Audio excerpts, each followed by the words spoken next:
This gentleman has beaten. This lawyer has beaten Mamata Banerjee. নমস্কার, আমি ঠোঁটকাটা, আমি রাজা চট্টোপাধ্যায়। যথাসময়ে আমি হাজির। প্রত্যেক দিনের মতো আজও প্রাইম টাইমে আপনাদেরকে স্বাগত জানাই TV9 বাংলায়। হায় নাথ নিজ কর্মফলে মজালে রাক্ষস ফুল মজিলা আপনি। শোনা শোনা মনে হচ্ছে না? মেঘনাদ বধ কাব্যের এই লাইনটা দিয়েই আজ শুরু করার বড় ইচ্ছে করছে আমার। মমতা বন্দ্যোপাধ্যায়ের দল এবং তাঁর গুণমুগ্ধরা তাকে সততার মূর্ত প্রতীক হিসেবেই চিরটা কাল তুলে ধরেছেন। শুধু মুখে নয়, পোস্টারে, ব্যানারে, ফেস্টুনে, হোর্ডিংয়ে তাঁর ছবির নিচে ক্যাপশন হিসেবে এটাই বরাবর লেখা থাকতো, সততার প্রতীক। সেই প্রচার এমন একটা তুঙ্গ পর্যায়ে পৌঁছেছিল, যে শিখরে পৌঁছেছিল এই প্রচারটা, যে এই দেশে বা আমাদের রাজ্যে যে আর কোনো সৎ রাজনীতিক থাকতে পারেন সেই চর্চাটাই ধামাচাপা পড়ে গিয়েছিল। সেই চর্চার অবকাশই ছিল না। এই প্রচারটাকে যে মাত্রায় তুলে নিয়ে যাওয়া হয়েছিল, একটা branding.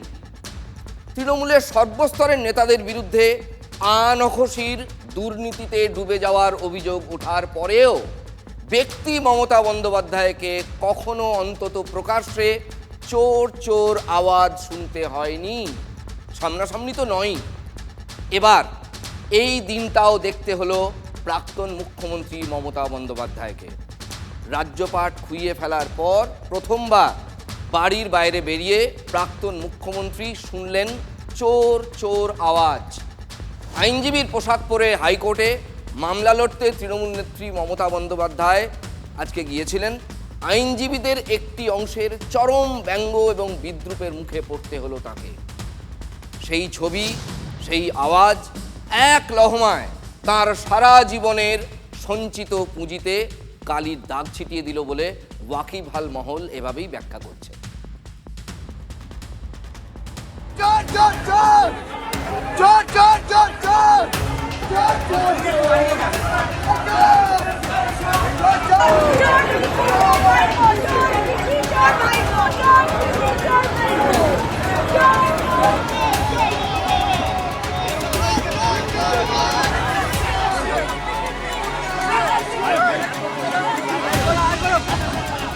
This gentleman has beaten.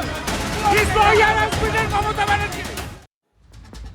আমাদের রাজ্যের রাজনীতিতে অ্যাটলিস্ট এই ঘটনাকে আমি নজিরবিহীনই বলবো। বাংলার রাজনীতিতে এই ঘটনাকে আমি বলছি নজিরবিহীন।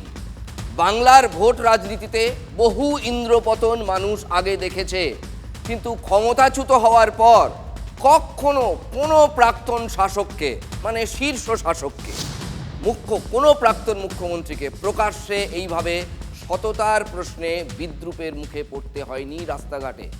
সময়টাও দেখুন বড় তাৎপর্যপূর্ণ। আমাদের এই উপমহাদেশের মুডটা একবার দেখুন। শাসকে বিরক্ত হয়ে জনতা যখন রাস্তায় নেমে পড়ছে তখন আর রোখা যাচ্ছে না। শ্রীলঙ্কা, তারপর বাংলাদেশ, তারপর নেপাল, কিভাবে সরকারগুলো গেছে সেখানে, আমাদের এখানে এসব হয়নি। কিন্তু সেই মুডটা যেন খানিকটা তার রিফ্লেকশন আছে। মানুষের ক্ষোভ দেখুন। জনতার আদালতেই ভয়ঙ্কর বিচার হয়ে যাচ্ছে একের পর এক এই সমস্ত দেশের, আমাদের উপমহাদেশের বিভিন্ন সরকারের। সেগুলো প্রাক্তন হয়ে যাচ্ছে।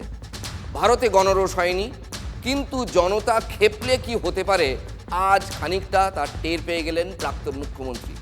তবে মমতা বন্দ্যোপাধ্যায় কিন্তু মুখ্যমন্ত্রী থাকাকালীনই তার নাম করে সরাসরি তাকেই, তার দলকে অন্যরা চোর বলতেন, অন্য নেতা নেত্রীদের চোর বলতেন, কিন্তু বিরোধী দলনেতা, প্রাক্তন বিরোধী দলনেতা, আজকের মুখ্যমন্ত্রী শুভেন্দু অধিকারী, যখন মমতা বন্দ্যোপাধ্যায় যখন মুখ্যমন্ত্রী তখন থেকেই অন ক্যামেরা চোর মমতা কথাটি বলতে শুরু করে দিয়েছিলেন। মমতা চোর, মমতা চোর, মমতা চোর, চোর চোর, মমতা চোর, চোর চোর, মমতা চোর, চোর চোর। চোরদের রানীকে, চোরদের রানীকে, চোরদের রানীকে মমতা চোর, মমতা চোর, মমতা চোর।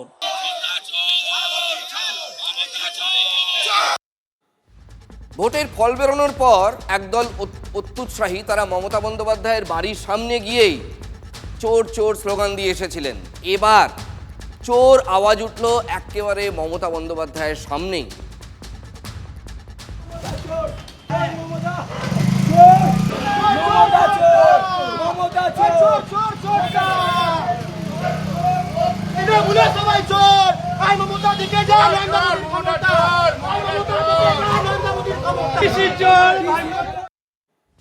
ভোটে শোচনীয় পরাজয় তৃণমূল নেত্রী এবং তার দলকে রাজনৈতিকভাবে ঠিক এই মুহূর্তে দাঁড়িয়ে একেবারে কার্যত নিঃস্ব করে ছেড়েছে।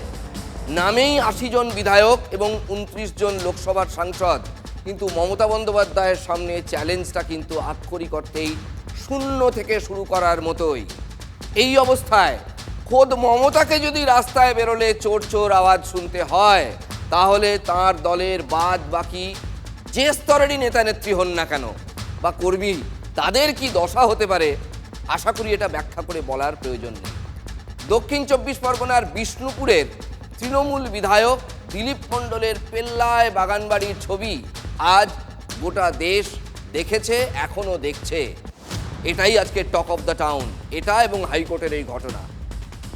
নেতা বলে বড় বাড়ি বানাতে পারবেন না, সম্পত্তি থাকবে না, এমন তো কোথাও লেখা নেই, কিন্তু উপার্জনটা ঠিকঠাক পথে হয়েছে কিনা সেই প্রশ্নের উত্তর পাওয়াটা জরুরি। মঙ্গলবারই আপনাদের দেখিয়েছিলাম মাধ্যমিক পাস একদা রোল বিক্রেতা সুজিত বসুর উত্থান কাহিনী, অবিশ্বাস্য। সুজিতের সেই কিস্সা, তার রেশ থিতিয়ে যেতে না যেতেই নজরে পড়ে গেলেন এতবারের একজন বিধায়ক দিলীপ মণ্ডল। তিনিও প্রাক্তন শাসক দলের। দায় অবশ্য দিলীপের নিজেরই, দল হেরে ভূত হয়ে গেছে, তারপরেও তার হুমকি দেওয়ার বাতিক আসলে দলের একটা অভ্যাসে পরিণত হয়ে গিয়েছিল। এই তৃণমূল বিধায়কের বাতিক যায়নি, দুদিন আগে বিজয় মিছিল থেকে তিনি হুমকি দিয়েছিলেন। 15 বছর শান্তিতে রেখেছিলাম, আর হবে না। 15 বছর শান্তিতে রেখেছিলাম, আর হবে না। এই হুমকির সূত্র ধরেই আজ সকালে দিলীপের কৈলানের বাড়িতে পৌঁছে যায় পুলিশ, পিছু পিছু পৌঁছয় সংবাদ মাধ্যমও। সবার চোখ ছানা বড়া, এ যেন একটা বিশাল রিসর্ট। 3 বিঘা জমিতে কি নেই? প্রাক্তন প্রতিমন্ত্রী, 5 বারের বিধায়ক বলে কথা, তাই বাড়ির ভেতরেই বিরাট সুইমিং পুল, অনেকেরই থাকে, তাতে আপত্তির কিছু নেই, কিন্তু বাদবাকিটা শুনুন। একটা বিশাল বাড়ি আছে, আরও দুটো তৈরি হচ্ছে। প্রশ্ন একটাই, এত টাকা আসে কোত্থেকে? আমরা উত্তর খোঁজার চেষ্টা করেছি। তথ্যগুলো বেশ গুরুত্বপূর্ণ। পড়াশোনা, দিলীপ মণ্ডলের পড়াশোনা উচ্চ মাধ্যমিক পাস, কলেজে ভর্তি হয়েছিলেন কিন্তু সেকেন্ড ইয়ারের পর ড্রপ আউট। পেশা জমি বাড়ির দালালি, তাহলে বলতেই হচ্ছে নেশা রাজনীতি। বেশ বোঝা গেল। সম্পত্তি কি? সর্বশেষ নির্বাচনী হলফনামা অনুযায়ী 3 কোটি টাকা, আবার বলছি 3 কোটি টাকা। এবার দেখুন বিস্তারে বলি। সোনাদানা, নিজের এবং স্ত্রীর মিলিয়ে 320 গ্রাম সোনা এই বাজারে, মানে 32 ভরি। চাষ জমি নিজের নামে 1 একর, বাজার মূল্য 67 লক্ষ টাকা। স্ত্রীর নামে 1 একর চাষ জমি, যার বাজার মূল্য 40 লক্ষ টাকা। বাড়ি 3500 স্কোয়ার ফিটের 2টি বাড়ি, বাজার মূল্য 1,05,00,000 টাকা। অবাক হচ্ছেন? জমি বাড়ির দালালি করে এত সম্পত্তি কি সম্ভব? আচ্ছা, আমাদের রাজ্যে বিধায়কের বেতন এতকাল কি ছিল? বিধায়কের বেতনও তো এ রাজ্যে বেশি কিছু ছিল না, এই তো হালে বেড়েছে মমতা জমানায়। আয় কত? সর্বশেষ নির্বাচনী হলফনামায় দিলীপ মণ্ডল নিজেই বলেছেন 2020-2021 অর্থবর্ষে তার আয় ছিল, মানে একটা ফিনান্সিয়াল ইয়ারে তার আয় ছিল মাত্র 3,72,000 টাকা। মানে মাসে কত হয়? 31,000 টাকা। তাহলে 31,000 টাকা যদি কারোর 1 বছরের আয় হয়, সেই লোকের এটা সম্পত্তির বহর হতে পারে? এইখানেই তো মিসম্যাচ। 2024-25 অর্থবর্ষে আয় হয়েছিল 7,31,000 টাকা। তার মানে মাসে ধরুন ওই 60-61,000 টাকা। এই টাকায় একটা 2 BHK ফ্ল্যাটের লোন পাবেন কিনা সন্দেহ মশাই। কিন্তু দিলীপ মণ্ডল বানিয়ে ফেলেছেন রিসর্ট সমান একটা বাড়ি। এটা কোথায় বলুন তো? কোনো 5 স্টার হোটেল নয়, কোনো পার্কও নয়, এটা হচ্ছে 5 বারের বিধায়ক তৃণমূলের দিলীপ মণ্ডলের বাড়ি।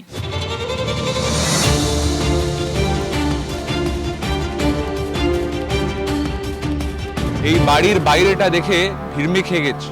থিতু হতে একটু দোলনায় বসেছি। তার কারণ এই বাড়ির চারদিকটা হচ্ছে একদম কোনো 5 স্টার রিসর্টকে হার মানাবে। এই বাড়ি যে কতটা বিলাসবহুল হওয়ার যে সর্বোচ্চ প্যারামিটার সেটাকে হয়তো পার করে গেছে এই বাড়ি। পুকুর থেকে শুরু করে সুইমিং পুল কি নেই, রয়েছে গুহা। এই দিকে তাকাতে হবে, এই দিকে তাকালে দেখা যাবে সেই গুহা, যে গুহা রহস্যের গুহা বলা চলে। বাড়ির মধ্যে আসতে একটা গুহা বানিয়ে ফেলেছেন এই দিলীপ মণ্ডল। সেই গুহার মধ্যে রয়েছে গোপন ঘর। যদি আমরা এদিকে আসি তাহলে দেখতে পাবো যে গরমকালে যখন এই বিভিন্ন গ্রীষ্মাবকাশ কাটাতে আমরা কোনো রিসর্টে যাই একটু সুইমিং পুলে নামবো বলে, এই বিধায়ককে বা বিধায়কের পরিবারের কাউকে অন্য কোথাও যেতে হয় না। এখানে সুন্দর সুবিশাল সুইমিং পুল রয়েছে। সেই সুইমিং পুলে একদিকে রয়েছে বড়দের সাঁতার কাটার জায়গা, ওপারে রয়েছে কম উচ্চতার ছোটদের সাঁতার কাটা জায়গা। শুধু সুইমিং পুলকে একটা ছোটোখাটো সুইমিং পুল ভাবলে হবে না, সেই সুইমিং পুলের দুদিকেও রয়েছে অসম্ভব কারুকার্য, তার সাথে সাথে নামি দামি মূর্তি, যে মূর্তিগুলোর ক্ষেত্রে যথেষ্ট খরচ হয়েছে। আর সেই সুইমিং পুলের ওপরে রয়েছে প্রাসাদোপম বাড়ি, যে বাড়ির উপরে এখনো তোড়া ফুলের যে ঝান্ডা, সেই ঝান্ডা উঠছে। এই বাঁধানো পুকুর, সেই পুকুরে আবার হাঁস চড়ে বেড়াচ্ছে। মাঝখানে রয়েছে ফোয়ারা, ফাউন্টেন, সবটা রয়েছে। আমরা চলে আসব নতুন একটা বাগানে, পেছনের দিকে সেই বাগানে আবার বাঘ, হরিণ এসবও রয়েছে। এই হচ্ছে সেই বাগান। এই যে গুহাটা একটু আগে দেখালাম, সেই গুহার উপরে আবার গড়ে উঠেছে নতুন একটা প্রাসাদ। সেই প্রাসাদের কাজ চলছে। পুরো বাড়িতেই রয়েছে সিসিটিভি কভারেজ। তারপর আবার ওদিকে নতুন একটা প্রাসাদ গড়ে উঠছে। সেই প্রাসাদের সামনে আবার একটা ফোয়ারা, সেই ফোয়ারাতে আলো লাগানো। অর্থাৎ যত খরচ করা যায়, পয়সা বেশি হলে মানুষ শৌখিনতার জন্য, তার সাথে সাথে রুচিশীলতার জন্য সেগুলোকে খরচ করে।